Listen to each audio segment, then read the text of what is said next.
Carolyn, now to the looming layoffs at Stellantis, and thousands of jobs are on the line. Stellantis saying they plan to lay off roughly 2,450 workers. Stellantis is laying off 2,500 workers and shutting down Dodge, Jeep, Ram and Chrysler. So, is this the end of affordable American muscle cars and trucks as we know it? The auto giant is facing a crisis like we've never seen before. Their sales have dropped by a shocking 39% in just 5 years. That's not just a dip, folks, it's a nosedive. But is this really the end, or is there a way out? In the next few minutes, we're going to break down what's really happening at Stellantis. We'll look at the moves they're making to survive and what it means for car lovers like you and me. So watch carefully, because the future of American cars is changing right before our eyes. The fall of giants. Dodge has seen a jaw-dropping 67% drop in sales since 2013. Jeep, once the king of the road, has fallen 44% since 2018. These aren't just dips, they're cliff dives. So what's going on here? Well, a big part of the problem is at the top. Stellantis CEO Carlos Tavares has been laser focused on short-term gains, and it's coming at a cost. He's been squeezing every penny he can out of the company, but he's left the dealerships high and dry. Here's the thing. Dealerships are the backbone of any car company. They're the ones on the front lines, dealing with customers day in and day out. But Stellantis has been leaving them to fend for themselves. The Stellantis National Dealer Council is furious, saying Tavares is more interested in quick profits than building a sustainable future for the company. And it gets worse. Stellantis is sitting on a mountain of unsold cars. We're talking 1.4 million vehicles just gathering dust. That's not just a headache for Stellantis, it's a nightmare for dealerships. They're stuck with aging models that nobody wants to buy, and they're running out of space to store them all. It's a perfect storm. Sales are dropping, inventory is piling up, and the dealerships are feeling the squeeze. Many of them are on the brink of financial ruin, and they're not getting any help from the top. But it's not just the dealerships that are suffering. The workers are feeling the pain too. The UAW union is up in arms over Stellantis' approach. They're criticizing the company for its lack of transparency and the impact of layoffs on workers. These aren't just numbers on a spreadsheet. These are real people losing their livelihoods. And the effects ripple out even further. When a big company like Stellantis starts laying off workers, it hits the whole community. Local businesses suffer, services get cut, and the entire economy takes a hit. But here's where it gets really interesting.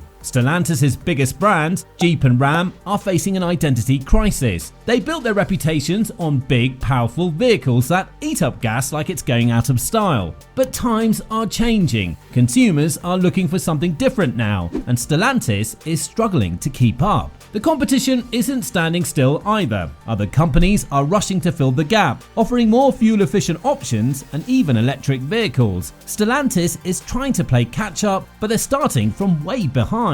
So, what does all this mean for the future of American cars? It's clear that even the biggest names in the industry aren't safe from market shifts and mismanagement. The days of gas-guzzling muscle cars and giant SUVs might be numbered. Electrifying solutions or shocking mistakes. The auto giant is going all in on EVs, and Dodge is leading the charge. They're investing a whopping $100 million into electric battery and motor development. It's a bold move, but is it enough to turn the tide? Enter the 2024 Dodge Charger Daytona, marketed as the world's first electric muscle car. Sounds exciting, right? But here's the kicker. It comes with a starting price of $55,900. That's a far cry from the affordable muscle cars Dodge is known for. So, will die-hard fans be willing to shell out that kind of cash for an electric Charger? Critics are already raising red flags. Frank B. Rhodes Jr., a Chrysler veteran, is worried that this EV transition could strip Dodge of its muscle car identity. He's calling for the brand to reconnect with its heritage. But how do you maintain that raw, powerful image when you're plugging in instead of filling up?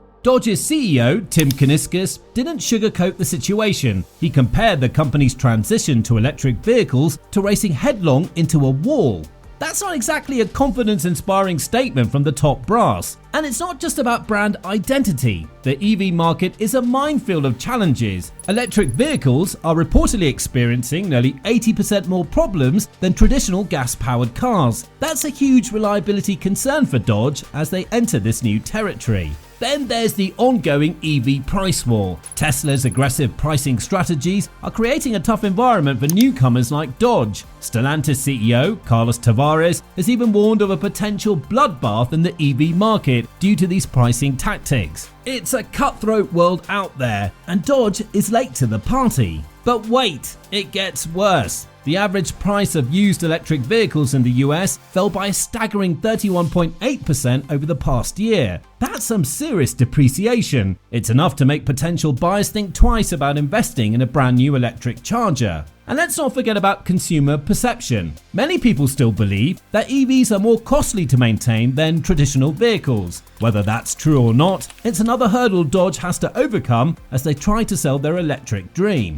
So, is Stellantis making a smart move by going all in on EVs, or are they setting themselves up for an even bigger fall? They're certainly taking a huge risk. They're betting that they can transform their gas-guzzling image into an eco-friendly powerhouse overnight. But with reliability issues, pricing challenges, and consumer skepticism, they've got their work cut out for them. The road ahead: survival or extinction. Now let's talk about those cuts. Stellantis is aiming for a massive 30% reduction in operational costs. That's not just trimming the fat, it's cutting to the bone. They're offering voluntary buyouts to US employees, hoping to slim down their workforce without forced layoffs. But here's the thing, if not enough people take the deal, involuntary layoffs could be next. That's a lot of uncertainty for workers and their families. The UAW union isn't taking this lying down. UAW President Shawn Fain is calling Stellantis' recent layoffs a disgrace. He's rallying the troops, pushing for job security in the face of these cuts. It's a battle between workers fighting for their livelihoods and a company desperate to stay afloat. Now, let's get to something that hits close to home for many of us: affordable trucks. Stellantis just pulled the Ram 1500 Classic from their lineup. This was the budget-friendly option many of us relied on. The new Ram 1500, well, it starts at a whopping $42,715. That's a huge jump in price, leaving a lot of us wondering if we can still afford a new truck. But it's not just Ram feeling the heat. Jeep, another Stellantis brand, is facing its own crisis. They're dealing with a massive recall affecting 194,000 plug-in hybrids due to battery fire risks. Talk about a PR nightmare. And the hits keep coming. Jeep sales have dropped 12% in just 1 year.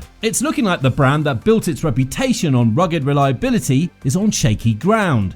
Let's zoom out and look at the bigger picture. Stellantis is sitting on a mountain of 1.4 million unsold vehicles. That's not just a headache, it's a full-blown migraine for dealerships. They're running out of space to store all these cars, and it's putting a serious strain on their finances. So what does all this mean for us, the everyday car enthusiasts? Well, it's looking like the days of affordable American muscle cars and trucks might be numbered. Stellantis is betting big on electric vehicles, but they're coming with hefty price tags. The Dodge Charger Daytona EV starts at $55,900. That's a far cry from the budget-friendly options we're used to.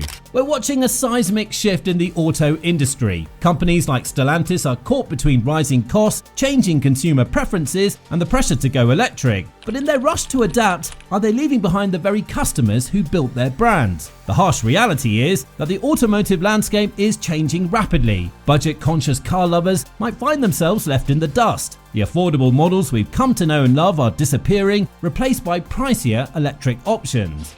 The final verdict. Let's be honest, Stellantis is in a tight spot. Sales are dropping like a rock, and they're scrambling to catch up in the EV race. But here's the thing, they're risking everything that made their brand special. Dodge without its muscle car roar, Jeep without its rugged charm. It's a huge gamble. Carlos Tavares, Stellantis' CEO, is warning about a potential bloodbath in the EV market. With Tesla's aggressive pricing, it's getting brutal out there. And let's not forget, they've axed affordable options like the Ram 1500 Classic. Budget-conscious buyers, they're out of luck. So here's the million-dollar question. Will these drastic moves save Dodge, Jeep, Ram and Chrysler? Or are we watching the end of an era in American car history? One thing's for sure, the auto world is changing fast. And if you're thinking about buying a new ride, you better pay attention. The cars you know and love might not be around for much longer.